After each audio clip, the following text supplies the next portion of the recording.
שלום, תודה שחזרתם אליי. בשיעור הזה נלמד על משפט שמקשר בין מטריצות דומות ואופרטורים לינאריים. ניזכר בתיאוריה ונתחיל.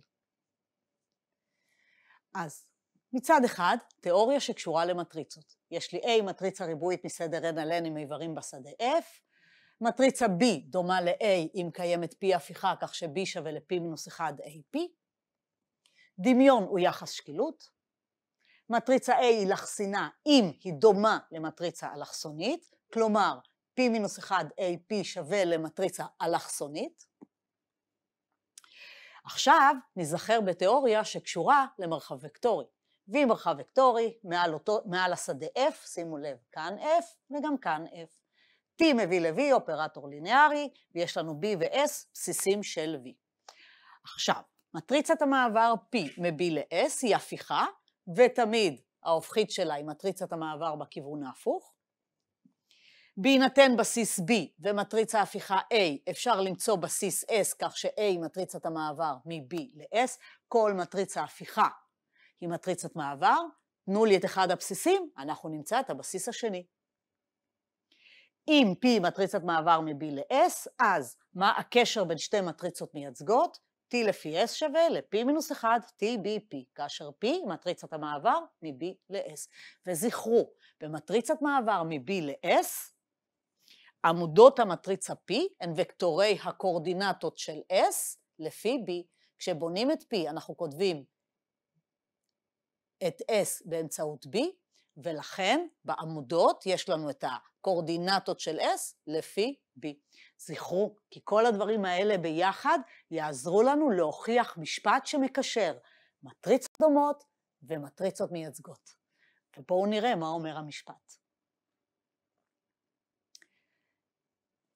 תהיינה A ו-B מטריצות מסדר n על n עם איברים בשדה F, אז A ו-B דומות אם ורק אם, זה משפט דו-כיווני, דומות אם ורק אם, הן מייצגות את אותו אופרטור T.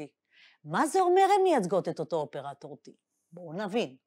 זה אומר שהן דומות אם ורק אם קיימים מרחב וקטורי V ממימד n. מה זה ה-n הזה? סדר המטריצות. אופרטור לינארי T מביא ל-V. בסיסים S ו-H של V, כך ש A היא המטריצה המייצגת את T לפי S, B המטריצה המייצגת את T לפי H. אני חוזרת. A ו-B דומות, אם ורק אם אפשר למצוא אופרטור לינארי T, כך ש-A מייצגת אותו לפי בסיס S, ו-B מייצגת אותו לפי H. זה מה שאנחנו רוצים להוכיח. אם ורק אם, דו-כיווני. אז בואו נתחיל. אז הנה הכיוון הראשון. אני יודעת ש-A ו-B דומות, ואני רוצה להוכיח שהן מייצגות את אותו T. A ו-B דומות, אני אצטרך למצוא מרחב, אופרטור, בסיסים, כך שהדבר הזה קורה. אז תחילה אנחנו יודעים ש-A ו-B דומות, זה נתון. מה המשמעות? שקיימת איזושהי מטריצה P הפיכה, כך ש-B שווה ל-P מינוס 1 AP. אלה הנתונים שלי. עכשיו נתחיל לחפש. אז ניקח איזשהו מרחב וקטורי V מעל לשדה F, לא משנה איזה, כל מרחב וקטורי V שאתם רוצים, מה שחשוב, מעל אותו שדה F וממימד N. וניקח איזשהו בסיס S של V. מרחב וקטורי כרצוני, מימד N חייב להתאים לסדר המטריצות, וניקח שם בסיס S. איזה בסיס? לא חשוב. עכשיו נגדיר אופרטור, נסתכל על האופרטור T, שמוגדר על ידי T לפי S שווה A. כלומר, ניקח אופרטור T מביא ל-V, שהמטריצה מייצגת אותו, לפי הבסיס S שבחרנו, תהיה המטריצה A שנתונה לי. זכרו, ברגע שאופרטור נתון באמצעות מטריצה מייצגת, וידוע הבסיס, אנחנו יודעים הכל על האופרטור. האופרטור נתון, אפשר לשחזר נוסחה, אפשר לדעת גרעין, אפשר לדעת תמונה, אנחנו יודעים הכל. כל האינפורמציה על ה-T הזה מוצפנת בתוך המטריצה. לכן אנחנו בוחרים את האופרטור T להיות זה שהמטריצה המייצגת שלו, לפי הבסיס S שכבר בחרנו, היא המטריצה A שנתונה לנו. עכשיו, אנחנו יודעים שהמטריצה P שנתונה לי כאן היא מטריצה הפיכה. כל מטריצה הפיכה היא מטריצת מעבר, ולכן היא מטריצת מעבר מאיזשהו בסיס נתון, במקרה שלנו הבסיס הוא S, לבסיס אחר שאותו אנחנו יודעים למצוא. לכן ניקח את H להיות הבסיס, כך ש-P תהיה מטריצת המעבר מהבסיס S שכבר בחרנו לבסיס H. שוב, את S בחרנו כרצוננו. המטריצה P נתונה מתוך הדמיון של A ו-B שגם זה נתון, ולכן H מוסק מתוך המטריצה P. יש לי הפיכה, יש לי בסיס, אני מביאה את הבסיס H שזו מטריצת המעבר. עכשיו כבר ראינו שהעמודות של P הן למעשה וקטורי הקורדינטות של עברי H לפי S. כלומר אני יודעת איך משחזרים את הבסיס H. הקורדינטות שלהם לפי הבסיס S נמצאות בעמודות המטריצה. בואו רגע נזכר בכל מה שכבר יש לנו. אנחנו יודעים ש-B שווה ל-P-1AP. לקחנו את T מ-V ל-V, האופרטור הליניארי, כך שהמטריצה מייצגת אותו. לפי S זו המטריצה A הנתונה, ולקחנו את H להיות הבסיס, שהמטריצה P שנמצאת כאן היא מטריצת המעבר מהבסיס S שבחרנו לבסיס H שנובע מתוך S ו-P הנתונים. עכשיו, לפי משפט שראינו, מה אנחנו יודעים? המטריצה מייצגת את T לפי הבסיס H, נבנה אותה, מקיימת את הקשר P-1 TSP, כאשר P היא מטריצת המעבר מ-S ל-H. P היא מטריצת המעבר מ-S ל-H. אבל רגע, TS זאת A. בואו נציב את זה פנימה. הנה TH, P-1 TSP שווה, נציב כאן A, P-1 AP. אבל רגע, P-1 AP זה B, אז קיבלנו כאן את B. שימו לב מה קיבלנו, ש-T לפי H שווה ל-B. המטריצה, כלומר, המטריצה מייצגת את T לפי הבסיס H היא המטריצה B, ולכן B מייצגת את אותו אופרטור T לפי הבסיס H. מי היה הבסיס H הזה? נכון. זה שהמטריצה P הייתה מטריצת המעבר מ-S שבחרנו ל-H שנובע מ-S ו-P. זהו, הצלחנו להראות ש-A ו-B מייצגות את אותו אופרטור. A לפי הבסיס S שבחרנו מראש, ו-B לפי הבסיס H, ש-P היא מטריצת המעבר מ-S ל-H. סיימנו את הכיוון הראשון. עוברים לכיוון השני, לא לדאוג, זה עומד להיות הרבה יותר קצר. אנחנו יודעים ש-A ו-B מייצגות את אותו T, אנחנו רוצים להוכיח שהן דומות. מה זה אומר שמייצגות את אותו T? זה אומר שאיפשהו יש לנו מרחב וקטורי V, מעל לשדה F, יש לנו T מ-V ל-V, אופרטור ליניארי, ונתון לנו שבאמצעות בסיסים S ו-H מתקיים. A מייצגת את T לפי S, B מייצגת את T לפי H. כל זה נתון. למה נתון? כי אמרו ש-A ו-B מייצגות את אותו T. לקחו T, בנו מייצגת אחת, מייצגת שנייה, קיבלו את A וקיבלו את B. כל זה אני כבר יודעת. עכשיו אנחנו יודעים קשר בין מטריצות מייצגות שונות. המשפט אומר ש-T לפי H שווה ל-P-1 TSP, כאשר P מטריצת המעבר מ-S ל-H. נציב A ו-B וקיבלנו ש-B שווה ל-P-1 AP. רגע, מה המשמעות של מה שכתוב פה? נכון, זה אומר ש-A ו-B דומות, וסיימנו להוכיח את המשפט. עכשיו בואו נראה דוגמה. הנה הדוגמה הראשונה. נתונה המטריצה A הבאה, לוקחים סתם מטריצה A, הנה, 1, 2, 3, 2, 4, 6, מינוס 1, מינוס 2, מינוס 3. עכשיו, דבר ראשון, אנחנו רוצים למצוא מטריצה B שדומה ל-A. אנחנו לא יכולים לקחת סתם מטריצות, אנחנו גם לא יודעים לקבוע מתי מטריצות הן דומות, לכן ניקח מטריצה A ונבנה לעצמנו מטריצה B שדומה ל-A. איך אנחנו מוצאים מטריצה B שדומה ל-A? מאוד פשוט. נבחר לנו באופן שרירותי איזושהי מטריצה P הפיכה, ונבנה את B שדומה לה, P מינוס 1, AP, ונקבל B שבוודאות דומה ל-A. טוב, בשביל זה צריך מטריצה P הפיכה. בואו ניקח למשל את P הזאת, מטריצה הפיכה, כלשהי. נחשב את ההופכית שלה, P מינוס 1, זו המטריצה הזו.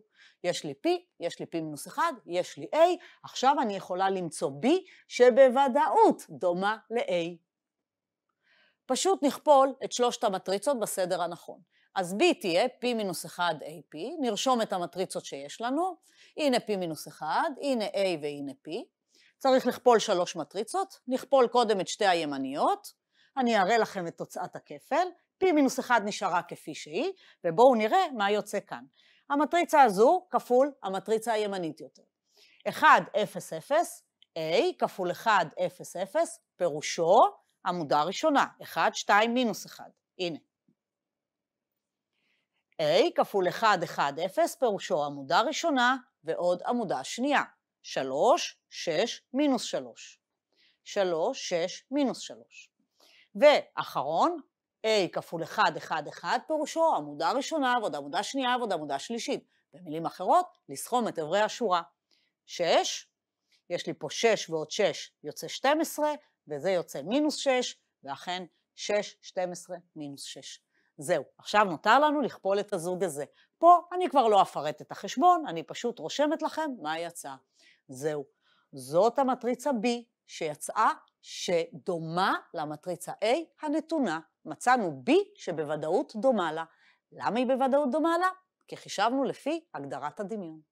אבל רגע, לפני שממשיכים, בואו נבדוק ששמורות הדמיון מתקיימות, וזה רק יראה לנו שאולי לא טעינו בחשבון. אז בואו נבדוק. הדבר שהכי קל לבדוק תמיד זה יקבע. מה יקבע כאן?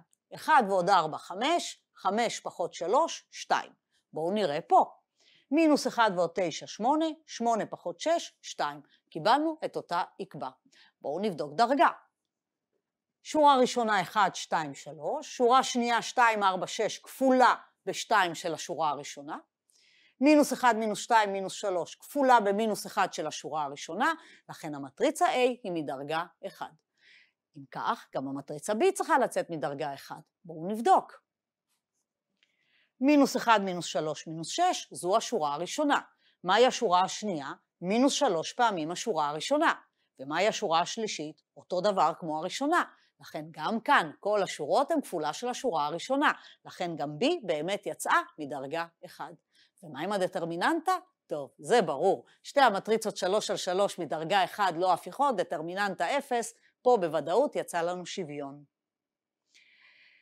אז שלושת שמורות הדמיון מתקיימות אומר שהן דומות? ממש לא. הן דומות בגלל החשבון, כי B התקבלה מ-P-1 AP. שמורות הדמיון רק אומרות שיש סיכוי טוב שבכל תהליך הכפל לא טעינו. לכן, ברגע שיש לנו מטריצות דומות, תמיד כדאי לבדוק את שמורות הדמיון שקל לבדוק. בואו נמשיך.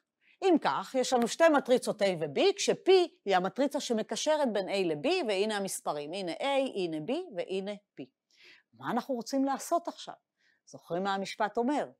A ו-B דומות, אם ורק אם הן מייצגות את אותה העתקה, את אותו אופרטור T. אז מה נרצה לעשות עכשיו? נכון, נרצה למצוא העתקה, אופרטור T, כך ש-A ו-B מייצגות אותה. בואו נחפש. זוכרים איך עושים את זה? נעשה את זה לפי שלבי המשפט. דבר ראשון, נבחר מרחב ממימד 3. מאחר והמטריצות שלנו ממשיות, ניקח את המרחב להיות R3 מעל R. מרחב ממימד 3. נבחר איזשהו בסיס כרצוננו, את הבסיס הראשון בוחרים באופן חופשי. מה רצוני? כמובן הסטנדרטי. תמיד לעבוד עם סטנדרטי הכי נוח. אם אני יכולה לבחור, אני קודם בוחרת סטנדרטי. בחרתי אותו. עכשיו, איך מגדירים? זוכרים איך הגדרנו בהוכחה? T מביא ל-V, מ-R3 ל-R3, יהיה האופרטור, כך שהמטריצה מייצגת אותו לפי הבסיס הסטנדרטי, תהיה המטריצה A. יכולתי לבחור איזה בסיס שאני רוצה. האופרטור, שזו המטריצה המייצגת שלו, לפי הבסיס שבחרנו, במקרה שלנו הסטנדרטי. זהו, מבחינתי, T ידועה. כשאנחנו יודעים את המרחבים, ואנחנו יודעים את הבסיס ויודעים מייצגת, T ידוע. אבל בואו נמצא ממש את T, נכתוב את הנוסחה שלו. איך נעשה את זה? מאחר ובחרנו בסיס סטנדרטי, זה עומד להיות מאוד פשוט. לפי משפט אנחנו יודעים, T לפי E, V לפי E שווה TV לפי E. רגע, אנחנו נמצאים ב-R3FN, אנחנו עובדים עם הבסיס הסטנדרטי. זוכרים מה קורה? לפי בסיס סטנדרטי, וקטורי קורדינטות מתלכדים עם הוקטורים עצמם כשיש לנו את FN ואת הבסיס הסטנדרטי. ולכן, V לפי E זה בעצם V, TV לפי E זה בעצם TV, ולכן כתוב כאן ש-TV, בלי קורדינטות כי זה אותו דבר, שווה ל-T לפי E שזה A כפול V, שוב, בלי קורדינטות כי זה בסיס סטנדרטי. לכן, אם אתם רוצים את הנוסחה, מה הבעיה? T של וקטור X, Y, Z כלשהו, יהיה שווה ל-A כפול X, Y, Z, ל-A כפול X, Y, Z. זהו, תעשו את החשבון, יש לנו את הנוסחה של T. עכשיו נשאר לנו למצוא בסיס H, כך שהמטריצה הזו תהיה מייצגת שלו לפי הבסיס H. בוודאות יש בסיס כזה, כך ש-B מייצגת את T לפי אותו בסיס H, וזה מה שחסר לנו לעשות. למצוא את הבסיס H, כך ש-T לפי H יהיה B. מה מבטיח לי שאני לא עובדת לשווא? המשפט שזה עתה הוכחנו. המטריצות שלנו דומות, בוודאות מייצגות את אותה העתקה. A מייצגת את העתקה הזו, גם B מייצגת, רק מה? צריך למצוא את הבסיס. אז כמו שראינו בהוכחה, מי זאת המטריצה P? המטריצה P היא מטריצת המעבר מהבסיס שבחרנו לבסיס אחר H, ולכן הבסיס שלנו יהיה H הזה. איך אני יודעת? זכרו, בחרנו את הבסיס הסטנדרטי, לכן P היא מטריצת מעבר מסטנדרטי לאחר. האחר כתוב בעמודות, כלומר אני באה למטריצה P והעמודות שלה הם הבסיס האחר H. 1, 0, 0 זה האיבר הראשון, 1, 1, 0 האיבר השני, 1, 1, 1 האיבר השלישי בבסיס H. זהו, עכשיו אני יודעת לפי המשפט, המטריצה מייצגת את T לפי הבסיס H הזה, מקיימת P-1, TE, P, בתנאי ש-P תהיה מטריצת המעבר מ-E ל-H.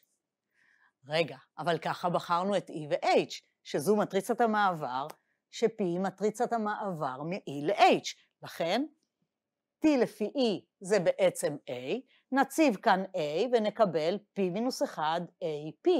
זוכרים מה זה P-1 AP? נכון, ככה מצאנו את B. לכן, P-1 AP זה בעצם B. במילים אחרות, המטריצה B היא המטריצה T לפי H, ו-A ו-B מייצגות את אותו אופרטור T, האחד לפי בסיס סטנדרטי, והשני לפי בסיס H. מי זה H? הנה. זהו, הצלחנו למצוא אופרטור, כך ש-A ו-B, שתיהן מייצגות אותו, כל אחת מהן לפי בסיס אחר. עכשיו נעבור לדוגמה מספר 2. בדוגמה השנייה נעשה את הכיוון ההפוך. ניקח לנו אופרטור T מ-R2 ל-R2, למשל T של AB שווה A מינוס 3B, 2A ועוד 4B. מה נעשה עכשיו? בואו נמצא מטריצה מייצגת של T לפי הבסיס הסטנדרטי E ולפי בסיס H, 1, 0 ו-1, 1. טוב, מטריצה מייצגת לפי סטנדרטי, אנחנו יודעים בעל פה, מקדמי A לעמודה ראשונה, מקדמי B לעמודה שנייה. 1, 2 עמודה ראשונה, מינוס 3, 4 עמודה שנייה. עכשיו נמצא T לפי H, את זה אנחנו צריכים לחשב, אין קיצורי דרך. T של 1, 0, תציבו כאן, תקבלו 1, 2, תכתבו את 1, 2 באמצעות הבסיס H, זה מינוס 1 הראשון ועוד פעמיים השני. הלאה, T של 1, 1 שווה, תציבו פה 1, 1, תקבלו מינוס 2, 6, ואת מינוס 2, 6 צריך לכתוב באמצעות 1, 0 ו-1, 1, הבסיס H הנתון, שזה אומר מינוס 8 הראשון ועוד 6 פעמים השני. זהו, עכשיו יש לי את המטריצה המייצגת את T לפי הבסיס H. מינוס 1, 2 עמודה ראשונה, מינוס 8, 6 עמודה שנייה. מה עכשיו אנחנו רוצים לעשות? בואו נסמן. A, T, E, B, T, H. זו תהיה המטריצה A, זו תהיה המטריצה B. ומה אנחנו רוצים להראות? ששתיהן דומות. רגע, צריך עכשיו למצוא P, כך ש-P-1 AP שווה ל-B? לא, אפשר פשוט להשתמש במשפט. לפי המשפט אנחנו יודעים. המטריצה מייצגת את T לפי הבסיס H, שווה ל-P-1 כפול המייצגת לפי E כפול P, בתנאי שבחרנו את P להיות מטריצת המעבר מ-E ל-H. זהו, נציב A ו-B, וקיבלנו ש-B שווה ל-P-1 AP. רגע, אז לפי ההגדרה מה כתוב כאן? לפי ההגדרה כתוב כאן ש-A ו-B דומות. A ו-B דומות, מה אנחנו עושים דבר ראשון? בואו רגע נוודא את שמורות הדמיון, למה לא? 1 ועוד 4, 5, מינוס 1 ועוד 6, 5. מה הדרגה? אתם רואים שהשורה השנייה היא לא כפולה של הראשונה, לכן הדרגה היא 2. בואו נראה פה. השורה השנייה היא לא כפולה של הראשונה, ולכן גם פה הדרגה 2. נשאר לנו לבדוק דטרמיננטה, הפעם לא יוצא 0. בואו נבדוק שזו אותה דטרמיננטה. יש לי פה 4 מינוס, יש לנו 1 כפול 4 פחות מינוס 6, שזה 4 ועוד 6, 10. מה יש לנו פה? מינוס 6 ועוד 16. מינוס 6 ועוד 16, גם 10. שתי הדטרמיננטות שוות ל-10. שמורות הדמיון מתקיימות, ואכן המטריצות דומות, כי הן מייצגות את אותה העתקה T שכתובה לנו פה למעלה. ולכן חברים, אנחנו ראינו בשיעור הזה, לדבר על מטריצות דומות ולדבר על מטריצות מייצגות לאותה העתקה, זה בדיוק אותו דבר, כי זה האחד עם ורק עם השני. זהו, נעבור אחרי זה לשיעור הבא. תודה רבה לכם.